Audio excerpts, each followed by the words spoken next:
memes have definitely changed the way in which information is shared and brought up. And I think that a lot of times, and there's been great specials that show, here's a picture of an important person and a quote from them. And really, the quote is not from this person. It was just funny, but it's shared. And so one of the first things that they have to do is kind of reverse search the quotes to figure out who actually said it, because there's pictures listed where a key is behind it, and that's opening their first lock. So it's a great way to kind of get students in. There's one where they have to watch YouTube videos of news clips and figure out what kind of bias is in the reporting of each clip, and the order in which those biases occur, or the clip order in which those biases occur, is a code to unlock another lock of the box. So it kind of keeps progressing as you go through, and it's able to showcase and share some great skills for them to then take, and they're practicing because they're doing it in the activity, into their real life. So I've found that students really get engaged and they really enjoy it, and they're really able to take something away from it. And we're able to kind of make a mark and show why this is important as well. So I'm not here to sell Breakout EDU, I promise, but finding things like that, activities similar to that, I'm sure you can find a way to do it without having to use an actual box from the company, if budgets are allowing it. But there's so many ways that you can make it into an activity and share with them. Do you guys have any questions on that, or the usage, or other ways that or feedback?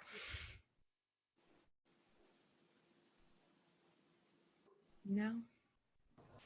Caitlin, is there a way to do it virtually? Do they have like virtual tools? To be honest, I don't know, but I'm sure that there's a way we could figure one out. There's different things you could do. For example, maybe you have it set up to Google Forms or Microsoft Forms, whatever system you're using at your institution or library, where in order to get the next code, they have to fill out a survey correctly. Like if you have it listed, or, a redirect or something like that. I'm sure that there's a way to kind of finagle it with technology. Angel is correcting me. They do have a virtual version. It's called Breakout EDU Digital. So he left a link in there in the group chat also, if you want to find more information on that too. That would be great. I want to know that now.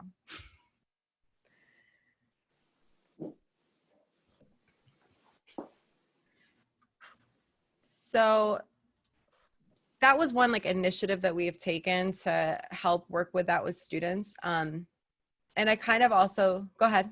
Will you be, is the information about the breakout room activity that you created in the reading list that you're providing at the end?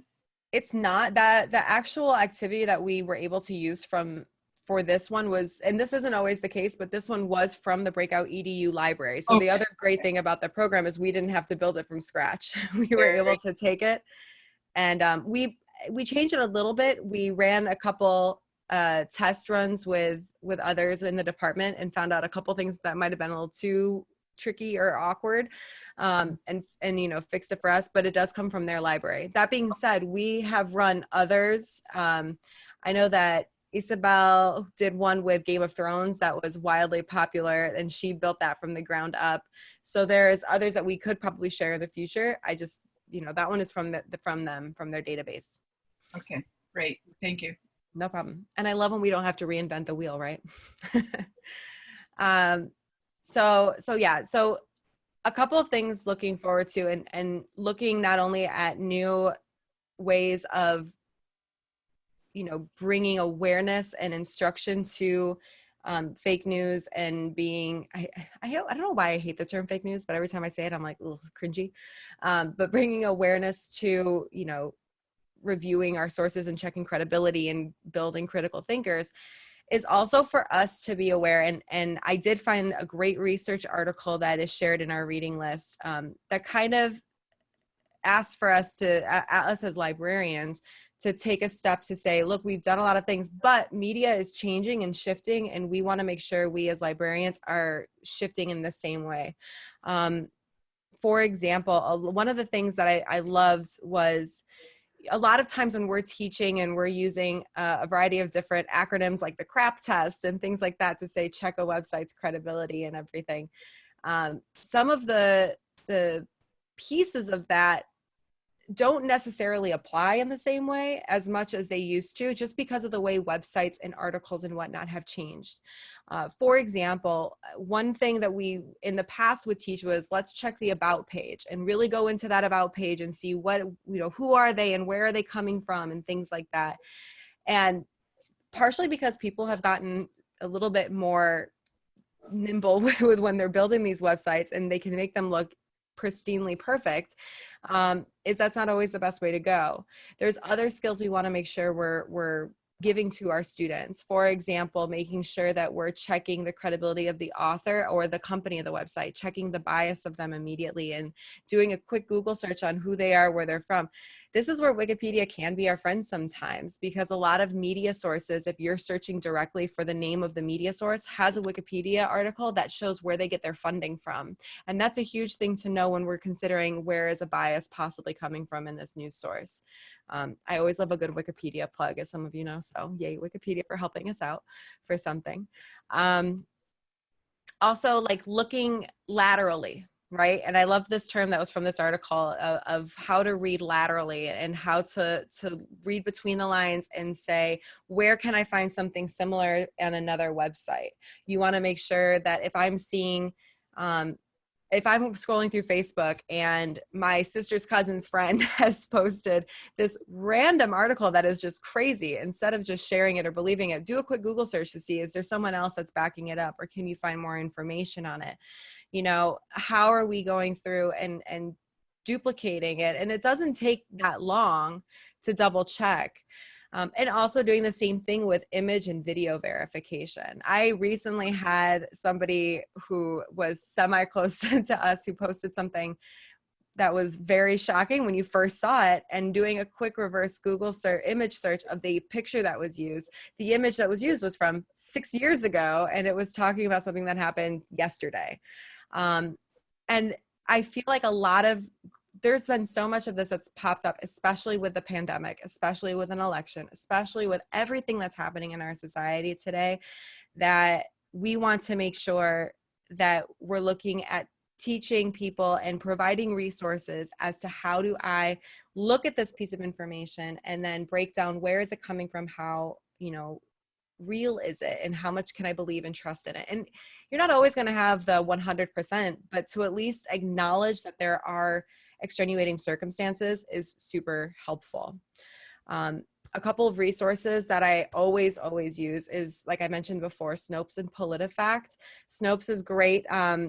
They do a nice job of not only breaking down and telling you if something was true or not, it also hopefully will find, because they're like wonderful little librarians that I love too, because they're doing their own research to see where did the story originate from, how true is, even if it's somewhat true, what parts are true, what parts are false, and really provides a lot of sources and information that we can then share and help with that. My favorite that I share with friends and family and students and everywhere in between is the media bias chart. If this isn't something that you guys are familiar with, I would highly encourage you to do a quick search to check the media bias chart. It does a nice job. It's updated annually. It just went through a new update in the past 3 months ago, I think it was, just got a new update. And it does a great job of not only breaking down if a news source is leaning towards the left or the right, but also it has a wonderful bell curve to show, is this news source based in fact and original research, or is it, working its way down to propaganda? And so, news tends to fall on a curve within those lines. And so, again, not to say that this is officially something you don't want to use or realize if it's kind of off or down, but to be aware and to acknowledge that there are biases that occur and ways that we need to kind of consider that moving forward. I feel like in my personal life, when I see a lot of people posting things, my little inner librarian starts to scream, in my way of like, I don't want to say trolling people, but like going in and making my comment is, let's look at the source that you're using and break it down. And if anything, hopefully I probably have annoyed somebody, but maybe given them a tool to moving forward so that they can think a little bit more critically. But pictures and videos are huge right now too, especially as a lot of our media is relying on, again, that clickbait, a lot of information coming from Instagram, coming from Twitter, that have images or just really quick hashtags, things like that. Doing reverse searches is the #1 way for us to help share, like to check things. And even when we're looking at, I don't know, I guess the best way for me to compare it with students is that your faculty, your professors are telling you to use peer-reviewed research when you're doing research on papers. So when you're making decisions in life, you are the peer in this situation. So when you're reviewing it, you need to take the same steps, which means going through to see if other sources can verify it. If you could kind of look at it yourself, are you finding the logical steps that go in this order? You know, be a peer reviewer for your own news and your own information. So yeah, so that's a little bit about kind of what I wanted to start with and share with when it comes to, you know, critical thinking and our role. And especially in the public library, it's not as, I can only assume it's not as easy because you don't always have a classroom that you can go in front of and then provide this instruction to, but trying to find ways, even if it comes to the small things and the questions and whatnot you're getting from your patrons and from us, from our students, or even from those around us in our lives. It's really important to take the skills that we know and that we have learned and share that with others. Especially because I always say, like, from my little librarian heart, my job title might not have librarian in it, but you know, I still am one. And so I have to use these skills when it comes to my day-to-day also. So if anyone else wants to share, we really do want this to be discussion based today. And maybe some skills or tools or things that you've come across, or best practices you have for working with others or sharing information. Hey, Caitlin, it's Angel. I just Hey. want to add to that.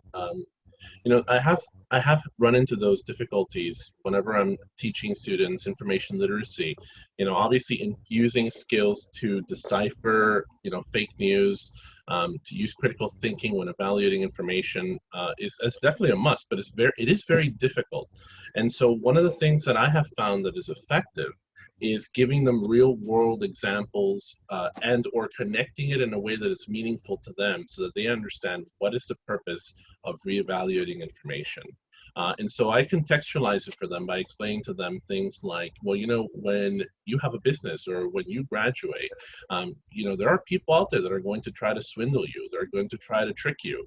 And these are skills that you need because you're going to either lose money or you're going to end up in jail, or you're going to have some other problems along the way. You don't know if 10 years from now you're going to be in a legal battle with someone, and you're going to have to use your analytical skills to really be able to be successful in something like that. You never know how your life is going to turn out. So I always contextualize it for them as to how that's going to help them along the way.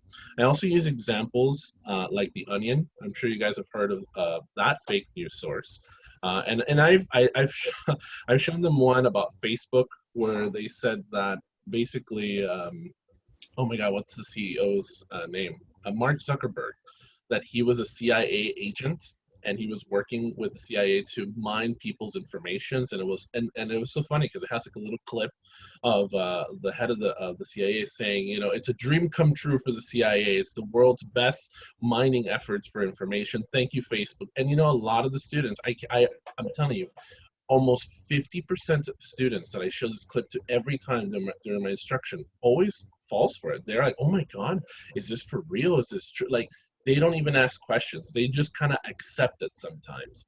And so this proliferation of fake news that you see in social media, like Facebook, Twitter, people are just becoming accustomed to that. And, you know, a lot of the younger folks really, it's becoming a culture of acceptance. Where like, oh, somebody retweeted this 300 times, well, it must be absolutely true. And there's really no fact checking involved. So, you know, you really have to stimulate students into thinking in the sense that it is possible that even though something might sound amazing or whatever, there's always some level of incredulity that you have to consider. I've also given them example web pages, you know, and sometimes I even do some games with them. One of the most efficient ones that I do with them is a game called Telephone. You guys have heard of that game before, right? Where, you know, somebody passes a message on to someone and then they pass it on to someone else. But the catch is you can only say the message one time. And so you whisper it in the student's ear and then they whisper it to someone else. and it just gets passed on along the way. And then at the very end, they're always shocked to see that it was impossible for them to retain the original message, and that the more people are involved in transmitting information, the more corrupt the message becomes, right? And so there's always this level of aha for them, like, oh, I see what you mean. And so, it's a lot of connecting to that information that's on the internet has been around for an extremely long time. Sometimes information has been updated. Sometimes somebody makes a mistake in copying information, and then someone else copies it, and then someone else copies it. And, that's it. Once somebody in the chain makes a mistake, it kind of becomes, a disaster. And so these are all different tools that I use with students. Some of them are just tactile uses, some of them are just games, some just different ways of contextualizing it for students so that they can not just see the value, but also practice it themselves. So yeah, it's a constant challenge. And I used to be a high school teacher and a high school librarian, so I definitely know where this stems from as well. At the high school level, it's so difficult, to teach some of these skills. Information literacy, unfortunately, is almost non-existent at the secondary level. And the reason for that is because they are constantly cutting funding from the media specialists and the media center and the library, because they think that, oh, we could just get a clerk, we could just get a part-timer or some random English teacher to run the library. But they really don't fully understand how libraries work. They don't fully understand. They might know, oh, I have to fact check information, but they don't understand information literacy at the level that we do. And so I've seen that fail, time and time again. When I was the high school librarian, it was very shocking to talk to my colleagues and other English professors, and they would tell me things like, "No, Angel, it's absolutely impossible for me to teach information literacy or how to do research or how to even do citations. It's so difficult because I don't have the time."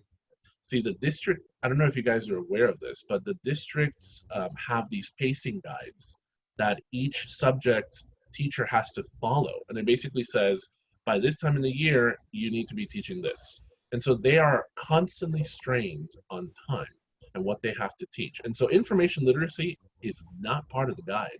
So if you do get a student that by some magical chance has a teacher who's just kind of thrown it in there, it's because that professor took the time to take the time away from their class to teach that. And it is a very difficult thing to do when you have pressures from the administration, and classes and schools that basically that underperform. They're always being monitored for this kind of stuff and pacing. It's even more difficult. So it's like a circle of disaster where it just becomes worse and worse and worse. And what you get is these students that when they reach the post-secondary level, they lack those critical thinking skills. So to build a community of thinkers, which is the whole theme of today, it's not an easy thing to do, especially if you don't get them early on. And so unfortunately, that responsibility becomes the responsibility of the inheriting English professor at the college. And it's ridiculous because there's such a disconnect that, and I'm telling you, you can ask any of your colleagues right now, they're going to say something like that. Oh, but they learned that at the high school, don't they? And then the high school teacher will be like, oh, they'll learn that at the college. So then the student gets stuck in this limbo where no one teaches them anything. And so the professors at the college level are always shocked to see that they don't know how to do research. They don't know what a citation is. They don't know how to, it becomes crazy. And so then that's where the librarian at the college or the university steps in. And hopefully, again, through some magical serendipity, they find the library and they connect through a librarian, and then they teach them these skills, and then they become a fan of the library for life, because they realize that we're so integral to the development of learning for students. So to develop a community of critical thinkers is a challenge, and it almost has a certain aspect of luck to it. It's unfortunate, but that's sort of the state of things. And looking at like opportunity out of that too, because I feel like there is opportunity for us, especially in the academic library world, to say, well, everything that you just described is 100% true. So what can we then do to help foster that building, right? How do we foster that community? So creating programming, creating workshops, or collaborating with faculty in intro level courses, especially in that freshman year, and getting students at the very beginning, whether it be in a first year experience class like our SLS classes, whether it be in, you know, beginning English classes or whatnot, finding ways to either work with faculty to get into the classroom or to host things that are happening in the library, but with faculty buy-in and encouragement for attendance, for them to come. But that starts with us building that programming. And I think that's a great point, because we have to look at this as a challenge, the challenge of building communities of critical thinkers. And what is step one for that? And I really like that idea of finding ways to get in those classes, because, and this is so true, and I know this from my work with our quality enhancement plan with writing, is you have a lot of faculty who say, I don't have time to teach the basics of writing because I now have to teach the content in my class. And the same is true with information literacy. I don't have the time in higher education to teach basic of research and how do we analyze resources and all of these things, because I need to teach all of the content in my class. But then how do we build a partnership so that we are that role? That's what we do, and that's what we can do with faculty. To work on that.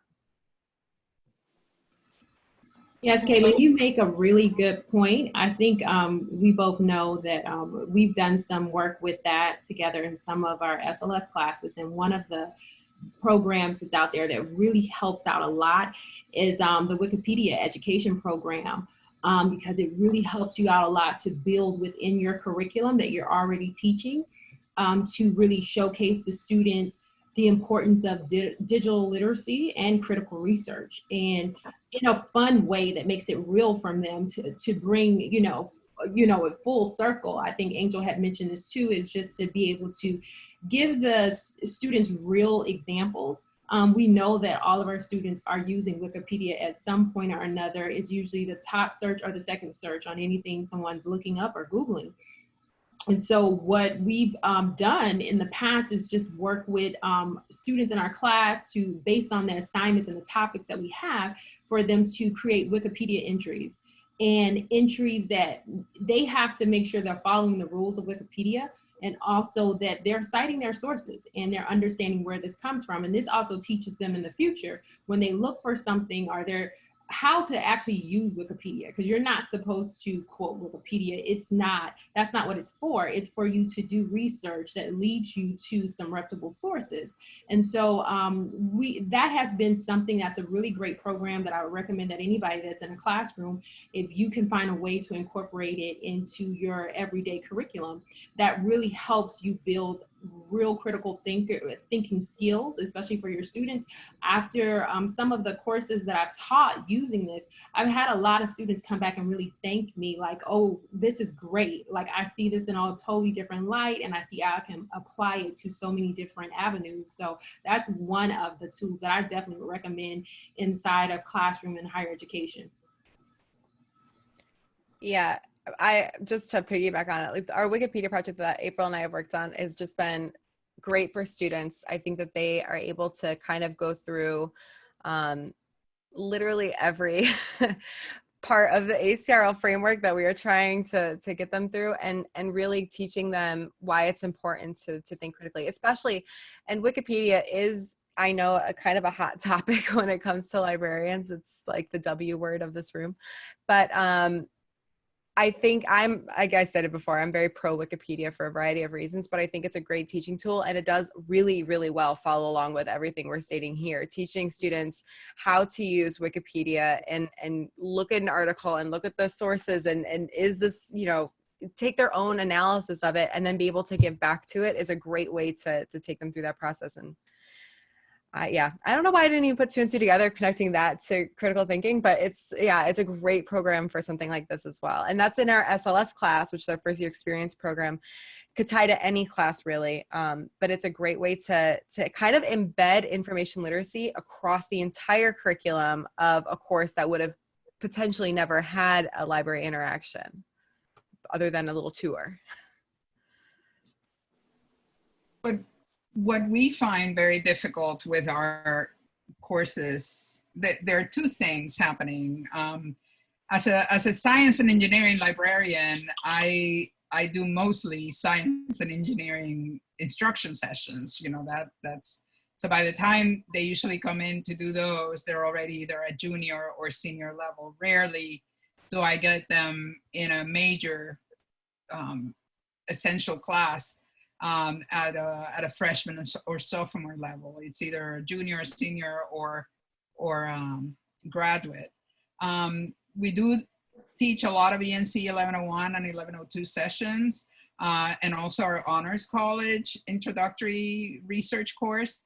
But what we find very difficult is that the students, I mean, there's always a group that are very attentive and very interested, etc. But for the most part, when they're at that first semester or second semester level, there are two things happening. They think they know how to do everything, and they think that they don't need to pay any attention. This is not going to be something they need to do because they, as Angel was saying, they never had to do it before. This was not a skill that was necessary for them to get through high school, so they don't think they're going to need it for college. And then when they encounter the situation, they are ill prepared because they didn't really pay attention in those English classes that they were supposed to. So what I often find is that when they do get to me at that junior or senior level, what I hear most often is, how come I didn't learn this when I was starting out, when I was a freshman? Why didn't we learn this then? And it's very, I mean, at some point I usually tell them, and you probably did come with your English classes, because a lot of our students come with your English classes, but maybe you weren't thinking that you needed the skills at that point. And so one thing that is very difficult for us is to motivate them, to get them, and we've tried all kinds of things, games, I mean, all kinds of things. So it's difficult to get them motivated because they come, again, thinking they know everything they need to know. And so it's actually easier for us to get them motivated if we shock them and, show them how they don't really know how to do everything they need to know. So that works actually better than any other motivating factor. And two, it is very difficult because this is also part of a critical thinker, of being a critical thinker. And you alluded to it with the lateral searching and all that, Caitlin. The students that we see coming in they don't know how to apply what they learn in one situation to another situation. So you teach them how to do research on one topic. Let's say, they come in with with their biology class and they're doing research on primates. And I teach them, the best tools for that, how to build their search strategies, how to identify the articles, how to evaluate them, blah, blah, blah, blah, blah. And then I see them, the next semester because they need to do research on dogs. I mean, I'm just putting an example out there. And I'm like, well, you're going to do the same thing you did for primates. And they're like, oh, but it's a different topic. I was like, it doesn't matter. This is, it's one of the first things I talked about, how these skills, these, resources are all going to work no matter what your subject is that you're researching. And, but they have a really hard time making that transition, let's call it. They have a very hard time, if you teach them how to do one thing and then you throw a curve at them, they think then what they're doing is not working, rather than sitting there and thinking, okay, what went wrong? Let me see how I can fix this. And that's a big part of being a critical thinker. And I don't know that we have enough time. At least we don't. We're serving 58,000 students. You're serving more, but I mean, we are one library. You have, each of your campuses have a library with, we're 11 librarians dealing with 58,000 students. And we just don't have the time to teach all these different skills that come with being a critical thinker. And our professors are in the same category, like you said, they're all trying to teach their content, and they're not really, they're expecting that the students will know already how to do certain things. And it's a very difficult situation we find ourselves in at the university, at FIU at least. We don't do remedial courses, so that's another issue for us. We are not allowed to have remedial courses, so a lot of our students come in, to tell you the truth, not on par with what their writing and reading skills should be to be at a university and in an English course at a university. So it's difficult. It's difficult. So I'm glad to hear some of these things that you guys are doing, because maybe trying to get out of a room will make it special for them. I don't know. We haven't tried that one. Getting them moving always, I feel like it really helps, especially.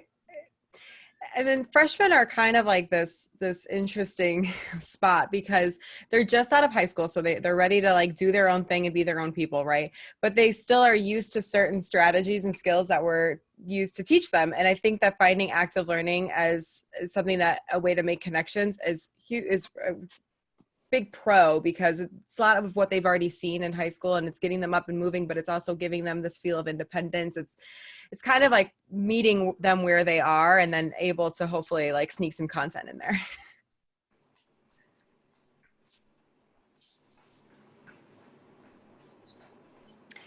Is there any other feedback or any other comments that we want to make about what you guys are doing in your libraries, or maybe something you've learned that you want to take back, or ideas you've gotten?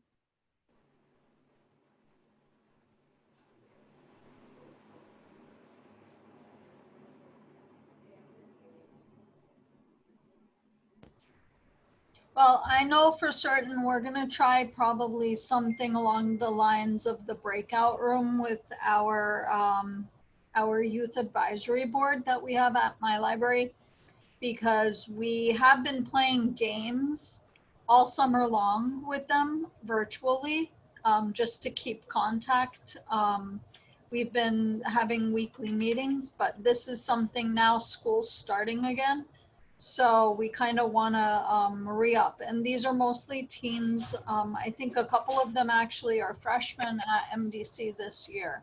So this has been good, because this gives me an idea to start something with them during the youth advisory board. That's a little bit more, still kind of fun, but it's education. It's funcational.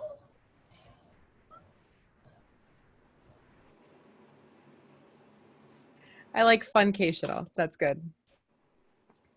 Well, if there aren't too many more comments or questions or anything, and please feel free to interrupt at any point with that, I'm going to hand this off to Angel, who's going to wrap us up for today. Hey, Patricia, can you give me access to present?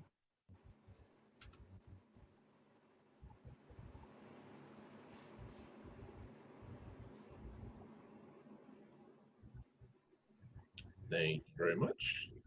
Okay, let me just share my screen with you guys.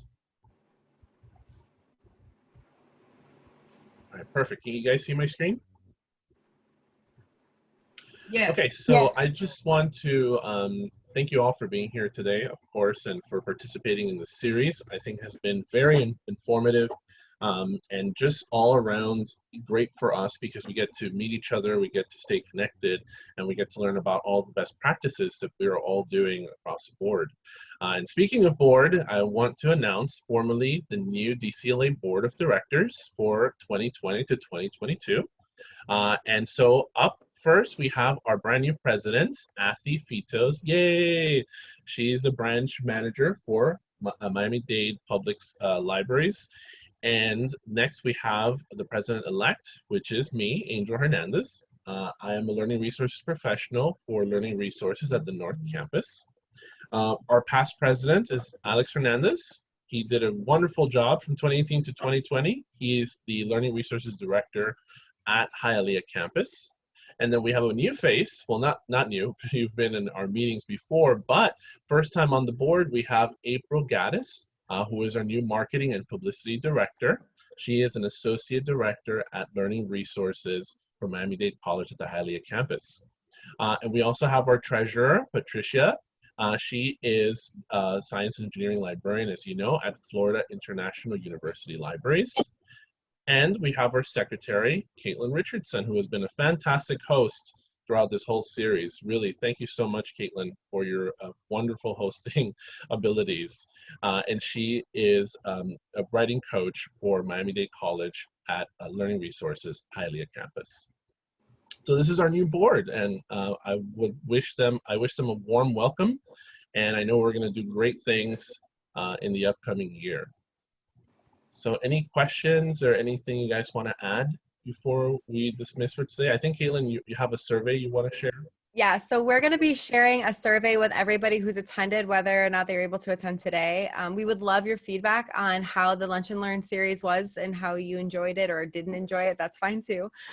Just so we can see about maybe continuing this in the future and making sure that it's meeting the needs of everyone who's in attendance and hopefully meeting the needs of those who you might encourage to attend in the future. Nudge, nudge. So hopefully please keep an eye out in your inbox for that survey. We would really appreciate the feedback. And thank you so very much for being a part of this with us this summer. I feel like we were able to take something that would have been what we're used to at our in-person luncheon and kind of even make it better through this virtual setting. And I really thank you all for your participation in that. And that's going to wrap it up for us, I believe. So thank you all. Have a wonderful day. Have a wonderful break. Thank you. Good luck in the fall term. Thanks. We start Monday. Thank you. Bye. Thanks, Bye. everyone. Bye.